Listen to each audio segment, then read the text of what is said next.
Medina শহরে এক ধর্মপরায়ণা তরুণী বাস করত যার নাম ছিল লায়লা।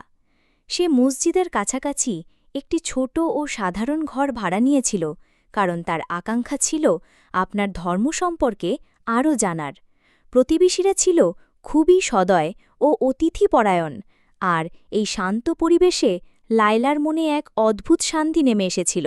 যদিও তার বসবাস ছিল খুবই সাধারণ, লায়লা নিজেকে পড়াশোনা এবং দৈনন্দিন ইবাদতের প্রতি সম্পূর্ণরূপে উৎসর্গ করেছিল। তার হৃদয় আল্লাহর সান্নিধ্যের জন্য তীব্রভাবে আকুল ছিল, আর রাসূল মুহাম্মদ সাল্লাল্লাহু আলাইহি ওয়াসাল্লামের শিক্ষায় সে গভীর শান্তি খুঁজে পেয়েছিল। এক স্নিগ্ধ সন্ধ্যায় যখন সূর্য দিগন্তকে আলতো করে ছুঁয়ে যাচ্ছিল, লায়লা জানালার পাশে বসেছিল। সে দিন যে কুরআনের আয়াতগুলো পড়েছিল সেগুলো নিয়ে ভাবছিল। তার প্রিয় কাহিনীগুলোর মধ্যে একটি ছিল নবী ইউনুস আলাইহুসসালামের গল্প, যা তাকে আল্লাহর অশেষ রহমত এবং তাওবার গুরুত্ব স্মরণ করিয়ে দিত। এই কাহিনী লায়লাকে অনুপ্রাণিত করেছিল সৎ চরিত্র ও মানুষের সেবায় পূর্ণ একটি জীবন যাপন করতে।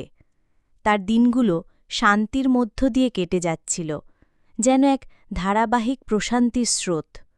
কিন্তু এক রাতে লায়লা একটি স্বপ্ন দেখল, যা তার জীবনে গভীর প্রভাব ফেলেছিল। স্বপ্নে আলোয় আবৃত এক রহস্যময় অবয়ব লায়লার সামনে উপস্থিত হল।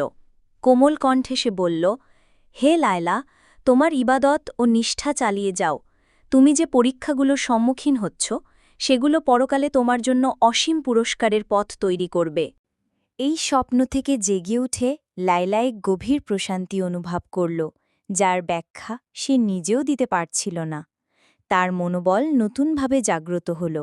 সে আরও বেশি করে পড়াশোনায় ও নামাজে মনোনিবেশ করল, প্রায়ই রোজা রাখত, আত্মাকে সংযত ও শক্তিশালী করার জন্য। দিনগুলো যখন সপ্তাহে রূপ নিতে লাগল, লায়লা নিজেকে তার এলাকার গরিব ও অসহায় মানুষদের সাহায্যে নিযুক্ত করে ফেলল। তার দয়া ও সহানুভূতির কাজগুলো অন্যদেরও অনুপ্রাণিত করল। অনেকে তার সঙ্গে এক হয়ে মানুষের সেবায় এগিয়ে এলো। তার গল্প ছড়িয়ে পড়ল পুরো সমাজ জুড়ে। তার কর্ম হয়ে উঠল অনেকের জন্য অনুপ্রেরণা। লায়লা বুঝে গেলেন, ইবাদতকে পরিপূর্ণ করার পাশাপাশি মানুষের সেবা করাও প্রকৃত ধার্মিকতার পথে চলারই অংশ। আস্থা, নিষ্ঠা এবং মানুষের সেবা, এই তিনটি হল আল্লাহর সন্তুষ্টি ও পুরস্কার অর্জনের সোনালী পথ। এ পথেই রয়েছে তৃপ্তিময় জীবন এবং চিরন্তন কল্যাণ।